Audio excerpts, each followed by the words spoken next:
अगले 5 साल में आपकी एज क्या होगी? 30 साल, 35 साल, 45 साल या फिर 50 साल? देखिए, जो कुछ भी हो, अगर आप अपनी लाइफ में फाइनेंशियल फ्रीडम चाहते हैं और आपको चाहिए कि पैसे के लिए आपको वापस से काम करने की जरूरत ना पड़े, तो ये वीडियो आपके लिए देखना बहुत ज्यादा जरूरी है। क्योंकि देखिए, अभी आपको लगता होगा कि आपकी लाइफ का सबसे बड़ा दुश्मन है आपका वो टॉक्सिक बॉस, जिसकी गालियां खा के भी आपको काम करना पड़ता है। लेकिन एक्चुअल में आपकी लाइफ का सबसे बड़ा दुश्मन है अनकैलकुलेटेड डिसीजन लेना। देखिए, आपने अगर होम लोन लिया होगा तो 20-25 साल के लिए लिया होगा, आपको लगता है वो एसेट है, लेकिन रियलिटी में वो आपका एसेट नहीं है। अब मैं ऐसा क्यों बोल रहा हूं, ये समझने के लिए ये वीडियो पूरा आपको देखना होगा। वैसे इस वीडियो के अंदर मैं आपको एक स्टोरी बताने वाला हूं जो 2 रियल कैरेक्टर्स की है। देखिए, मैंने नाम चेंज कर दिया, टाइमलाइन चेंज कर दिया, लेकिन बाकी सारी चीजें सेम टू सेम है। इससे आपको पता चल जाएगा आपको अपनी लाइफ में अगर फाइनेंशियल फ्रीडम चाहिए तो क्या क्या कदम आपको उठाने चाहिए और क्या क्या चीजें आपको अवॉइड करनी चाहिए। साल है 2026। 2 जिगरी दोस्त शर्मा जी और वर्मा जी, दोनों की एज भी ऑलमोस्ट सेम ही है, 30 साल के आसपास। दोनों कॉर्पोरेट लाइफ में काम करते हैं, दोनों की सैलरी भी ऑलमोस्ट सेम ही है, 1 लाख रुपया। टीडीएस वगैरह सारी चीजें कटने के बाद में हाथ में आती है 78,000 रुपया। लेकिन आज से एग्जैक्ट 5 साल बाद दोनों की लाइफ कंप्लीटली डिफरेंट होगी। शर्मा जी दिखावे और स्टेटस के चक्कर में 56 साल की उम्र तक कर्ज के दलदल में फंसे हुए रहेंगे, जबकि वर्मा जी 35 से 36 साल की उम्र में फाइनेंशियली फ्री हो जाएंगे। मतलब दोस्तों, सिर्फ 35 से 36 साल की उम्र में उन्हें पैसे के लिए किसी और के सामने गिड़गिड़ाने या मजबूरी में कहीं पे जॉब करने की जरूरत नहीं पड़ेगी। उनके पास ऑप्शन होगा, अगर वो जॉब करना चाहे तो कर सकते हैं और नहीं भी करना चाहे तो अपने बॉस को मना कर सकते हैं कि मुझे अब जॉब नहीं करनी है। अब दोस्तों, अगर आप ये सोच रहे हैं कि वर्मा जी ने 5 साल में ऐसा क्या ही मैजिक कर दिया कि जिसकी वजह से उनको फाइनेंशियल फ्रीडम मिल गई, क्या उन्होंने क्रिप्टो में इन्वेस्ट किया था, क्या उनको कोई लॉटरी लग गई थी, या फिर कोई पुश्तैनी जमीन थी जिसको बेच दिया तो अच्छे खासे पैसे आ गए, तो एक चीज क्लियर करना चाहूंगा, इन तीनों में से उन्होंने कुछ भी नहीं किया। देखिए, इस वीडियो के अंदर मैं आपको दोनों की 60 महीने की जो जर्नी है वो बताने वाला हूं, जिससे आपको ये समझ में आ जाएगा किसने क्या डिसीजंस लिए, जिसकी वजह से उनकी लाइफ में कितने बदलाव आए। और देखिए, मैं एक और चीज क्लियर करना चाहूंगा, हर जगह में सुनने को मिलता है एसआईपी करनी चाहिए, एसआईपी करनी चाहिए, जिससे हमको 10-12% या उतना रिटर्न मिल सके। देखिए, सिर्फ एसआईपी आप आंख बंद करके करेंगे तो उससे भी आपको फाइनेंशियल फ्रीडम नहीं मिलेगी। अगर आप रियलिटी में फाइनेंशियल फ्रीडम चाहते हैं तो जैसे कि मैंने आपको बताया, रियल स्टोरी है, तो आपको एक ब्लूप्रिंट मिल जाएगा एक्जैक्टली आपको किस तरीके से जाना चाहिए ताकि आपको फाइनेंशियल फ्रीडम जल्दी से जल्दी मिल सके। और देखिए, अगर आप 5 से 6 साल की उम्र में ही चाहते हैं तो क्या आपको एक्जैक्टली करना होगा वो भी इस वीडियो के अंदर आपको पता चल जाएगा। सो दोस्तों, चाहे आपकी उम्र 25 साल हो या फिर 50 साल, ये आने वाले 10-12 मिनट डिसाइड करेंगे कि आपकी आने वाली जो जिंदगी होगी वो कर्जे में बीतेगी या फिर फाइनेंशियली फ्री होकर अपनी शर्तों पे आप अपनी जिंदगी जीने वाले हैं। अब वीडियो शुरू करूं उससे पहले एक छोटी सी रिक्वेस्ट है, नीचे कमेंट बॉक्स में लिख के जरूर बताना आपकी एज क्या है और 5 साल बाद आप कितना पैसा चाहते हैं ताकि आप फाइनेंशियली फ्री हो जाएं।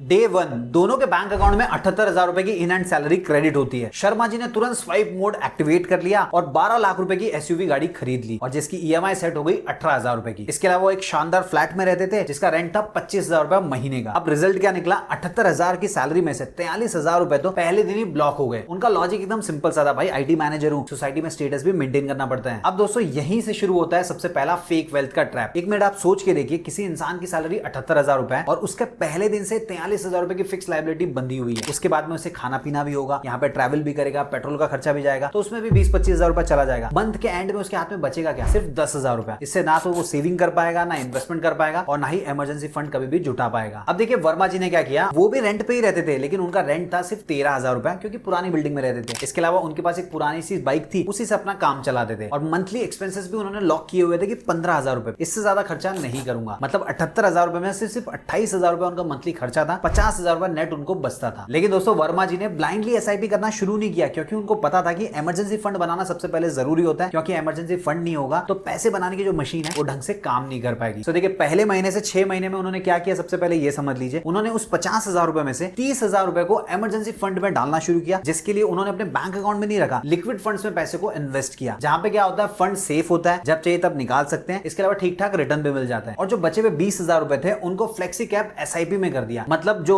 फंड का मैनेजर होगा वो डिसाइड कर सकता है कि उसे उनके पैसे को कहां लगाना है, छोटी कंपनी में, बड़ी कंपनी में, मीडियम साइज की कंपनी में, वो अपने हिसाब से सही अपॉर्चुनिटीज ढूंढ सकता है, वहां पे इन्वेस्ट कर सकता है और उनको ज्यादा से ज्यादा रिटर्न दिला सकता है। अब देखिए, इस 6 महीने के अंदर उन्होंने अपना 1,80,000 रुपए का सॉलिड इमरजेंसी फंड जमा कर लिया। वैसे इमरजेंसी फंड का सिंपल सा रूल होता है, आपके जो भी मंथली एक्सपेंसेस होते हैं उसका 6 महीने का फंड एनी टाइम आपके पास अवेलेबल होना चाहिए, ताकि कोई भी इमरजेंसी आ जाए, जैसे मान लीजिए आपकी जॉब चली गई, कोई मेडिकल इमरजेंसी आ गई या कोई और सिचुएशन हो गई, तो उस केस में आपको परेशान होने की जरूरत ना पड़े। अब वर्मा जी के केस में क्या था, उनका मंथली एक्सपेंस था 28,000 रुपए, तो उन्होंने 30,000 रुपए लिक्विड फंड में डालना शुरू किया, तो 6 महीने में 1,80,000 रुपए उनके पास जमा हो गए। फिर आया 7वें से लेकर 12वां महीना। अब देखिए, इमरजेंसी फंड तो उनके पास पहले से अवेलेबल था, सो उन्होंने पूरा का पूरा 50,000 रुपए को इन्वेस्ट करना शुरू कर दिया। उन्होंने किया इंडेक्स फंड के अंदर, साथ ही साथ में अब उन्होंने शेयर्स में भी थोड़ा रिस्क लेना शुरू कर दिया। फिर एक दिन शर्मा जी ने वर्मा जी को कहा, अरे पागल हो गया क्या, 30 साल की उम्र में कैसे फटीचे जैसी जिंदगी जी रहा है, अबे अभी जिंदगी नहीं जिएगा तो मजे कब करेगा, किसके लिए पैसे जमा कर रहे हैं। वर्मा जी ने मुस्कुरा के कहा कि देख, मेरी जिंदगी तो वैसे भी चल रही है, थोड़े पैसे जमा कर लूंगा तो फ्यूचर में काम आएगा। फिर दोस्तों 12वें महीने में ही आ गया पहला फाइनेंशियल क्राइसिस। उनकी कंपनी ने कह दिया इस बार अप्रेजल नहीं होगा और मार्केट जो था वो भी लगभग 10 से 12% गिरावट में आ गया। अब देखिए शर्मा जी तो अय्याश इंसान थे, उनके पास महीने के एंड में बचे थे मुश्किल से 15,000 रुपए। अचानक से उनकी वाइफ बीमार हो गई, मेडिक्लेम भी नहीं लिया हुआ था, सो मेडिकल इमरजेंसी के वक्त में उन्हें अपने क्रेडिट कार्ड से लिमिट को यूज करना पड़ा। अब अगर हम बात करें वर्मा जी की, तो देखिए उनका जो इन्वेस्टमेंट पोर्टफोलियो था वो क्रैश की वजह से थोड़ा नीचे तो गया, लेकिन फिर भी सेफ था क्योंकि उनके पास इमरजेंसी फंड अवेलेबल था। जो 1,80,000 रुपए थे उसमें से उन्होंने 25 से 30,000 रुपए की मेडिक्लेम ले ली थी और जो बचा हुआ पैसा था उसका यूज उन्होंने अब किया सस्ते में शेयर्स को खरीदने के लिए। अब आप खुद सोचिए, सेम सैलरी, सेम 365 डेज, लेकिन एक दोस्त साल के आखिर में इमरजेंसी के डर से कांप रहा था और दूसरा आजादी के पहले स्टेप पे खड़ा था।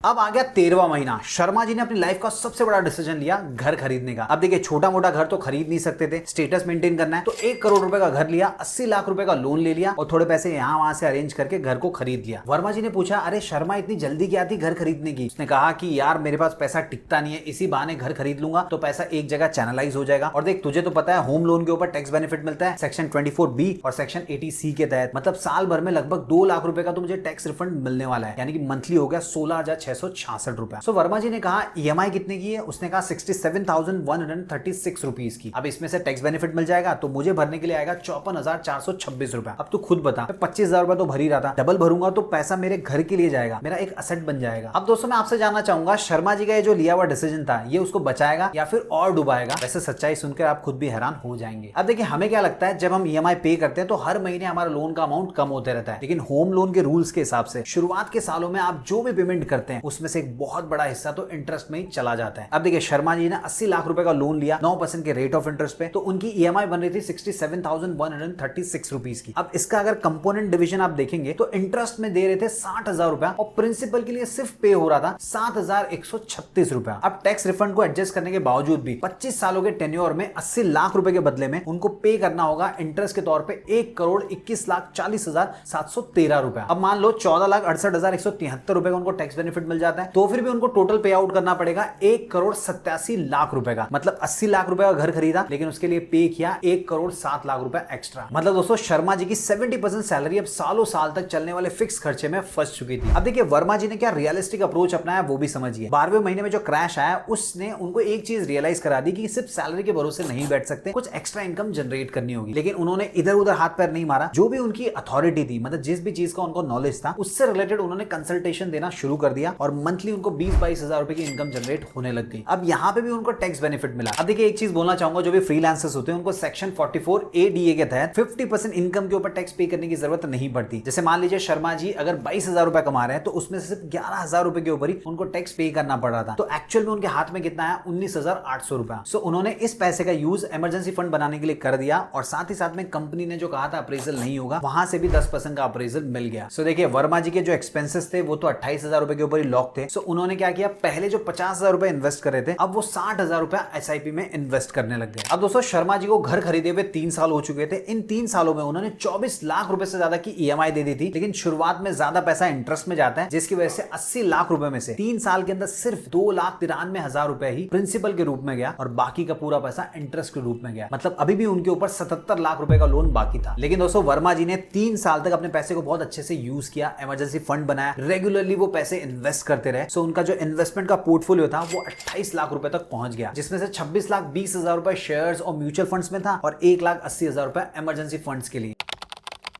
अब महीना नंबर 37 आ गया। मार्केट में अचानक से एआई बूम आ गया, आईटी कंपनीज ने ले ऑफ करना शुरू कर दिया। शर्मा जी की जॉब थी वो चली जाती है, लेकिन उनके ऊपर मंथली ईएमआई की लायबिलिटीज थी। सबसे पहले तो उन्होंने जो होम लोन लिया था उसकी ईएमआई आती थी 67,136 रुपीज की। इसके अलावा 15,000 रुपए की उनकी गाड़ी की ईएमआई भी थी। सो गाड़ी तो मजबूरी में उनको बेचनी पड़ी, लेकिन वो अपने घर को गंवाना नहीं चाहते थे क्योंकि उनके हिसाब से वही उनका सबसे बड़ा असेट था, जिसको बचाने के लिए उन्होंने आव देखा ना ताव कम पैसे के अंदर भी नौकरी करने का डिसीजन ले लिया। अब दोस्तों जो वर्मा जी थे उनकी भी जॉब चली जाती है, लेकिन उनको ज्यादा टेंशन नहीं आता क्योंकि उनके पास इमरजेंसी फंड अवेलेबल था। वो 6 महीने तक गुजार सकते थे और एक अच्छी जॉब ढूंढ सकते थे। सो उन्होंने प्रेशर लिए बिना 1 से 2 महीना जॉब हंटिंग करना शुरू किया और जब उनको अच्छी अपॉर्चुनिटी मिली तो उसको ग्रैब कर लिया और उनको अपने इन्वेस्टमेंट को छूने की जरूरत भी नहीं पड़ी, जिसकी वजह से कंपाउंडिंग का जो जादू होता है वो लगातार काम कर पाया। फिर दोस्तों आया महीना नंबर 48, मतलब 4 साल कंप्लीट हो चुके थे और मार्केट में एक बहुत बड़ा क्रैश आया। लगभग 35% मार्केट गिर गया। अब आप सोच रहे होंगे मार्केट क्रैश में तो वर्मा जी का जो फिगर होगा, पोर्टफोलियो होगा, वो बहुत ज्यादा टूट गया होगा। लेकिन दोस्तों वर्मा जी स्मार्ट नहीं, सुपर स्मार्ट इंसान थे। उन्होंने क्या किया, अपने पैसे को इस तरीके से डाइवर्सिफाई किया था कि जो मार्केट क्रैश आने के बाद भी उनके पैसे पे बहुत ज्यादा फर्क नहीं पड़ा, बल्कि उन्होंने इस अपॉर्चुनिटी को ग्रैब करने का सोचा। उनके पास जो इमरजेंसी फंड अवेलेबल था उसका यूज करके उन्होंने बहुत ही सस्ते प्राइस में शेयर्स, म्यूचुअल फंड, इन सबको खरीदना शुरू कर दिया। अब दोस्तों एक चीज मैं आपको बताना भूल गया था, वर्मा जी ने अपनी फाइनेंशियल फ्रीडम के लिए एक नंबर कैलकुलेट करके रखा था 98 लाख रुपए का। सो उनका टारगेट था कि 5 साल के अंदर मुझे 98 लाख रुपए तक पहुंचना है, लेकिन मार्केट क्रैश की वजह से वो पहुंच नहीं पाए। उनका जो टारगेट था 12 से 18 महीना डिले हो गया। मतलब 35 साल की उम्र में जो फाइनेंशियल फ्रीडम पाना चाहते थे वो उनको मिली 36 से 36.5 साल की उम्र में। अब दोस्तों आप खुद सोचिए, शर्मा जी अगले 20 साल तक ईएमआई के ट्रैप में रहेंगे, जबकि वर्मा जी फाइनेंशियली फ्री हो चुके हैं। अब दोस्तों चॉइस उनकी थी, अगर उनको काम करना है तो करेंगे, नहीं करना है तो कोई उनके ऊपर प्रेशर नहीं था, क्योंकि उनके पास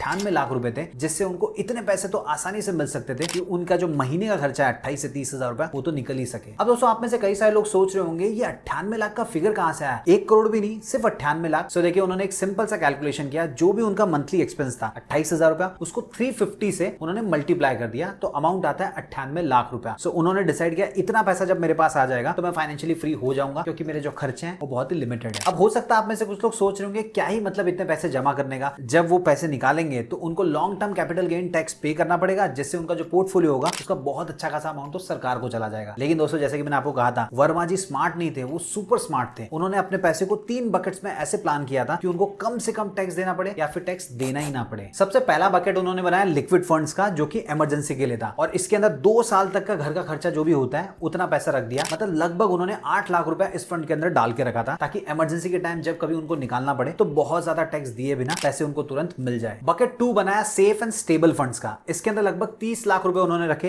इसके अंदर उन्होंने गोल्ड ईटीएफ्स और मल्टी एसेट फंड्स के अंदर पैसे इन्वेस्ट किए, ताकि पैसे बढ़ते भी रहें और सेफ्टी भी हो। बकेट 3 उन्होंने बनाया हाई ग्रोथ फंड का। इसमें 60 लाख रुपया उन्होंने इक्विटी के अंदर इन्वेस्ट करके रखा था, और देखिए आप खुद जानते होंगे 1.25 लाख रुपया हर साल इक्विटी गेन्स कंप्लीटली एलटीसीजी से टैक्स फ्री होता है। सो दोस्तों हर साल थोड़ा थोड़ा प्रॉफिट निकाल कर टैक्स बचाने की ट्रिक की वजह से उन्हें बढ़ी हुई वेल्थ के ऊपर 0 टैक्स देना पड़ा। सो दोस्तों आप समझ गए होंगे वर्मा जी की हर साल एसआईपी बढ़ाने की आदत और मार्केट क्रैश का फायदा उठाने का जो प्लान था, उसकी वजह से बहुत ही जल्दी 98 लाख यानी कि लगभग 1 करोड़ रुपए के फिगर पे वो पहुंच चुके थे। सो दोस्तों 36-37 की एज में वर्मा जी ने 9 to 6 कॉर्पोरेट रेट रेस को हमेशा के लिए गुड बाय बोल दिया, और 1 करोड़ रुपए से उनको इतनी तो पैसिव इनकम जनरेट होने लग गई थी कि उनके महीने के जो खर्चे थे वो आसानी से निकल पाए। जबकि शर्मा जी के ऊपर 74,60,000 रुपए का डेट अभी भी बाकी था, जो कि आने वाले 20 सालों तक उनको ईएमआई के रूप में चुकाना था। सेम सैलरी, सेम टाइमलाइन, लेकिन पैसे को अपने अपने तरीके से यूज करने की वजह से एक डेट ट्रैप में फंस गया और दूसरा फाइनेंशियली फ्री हो गया।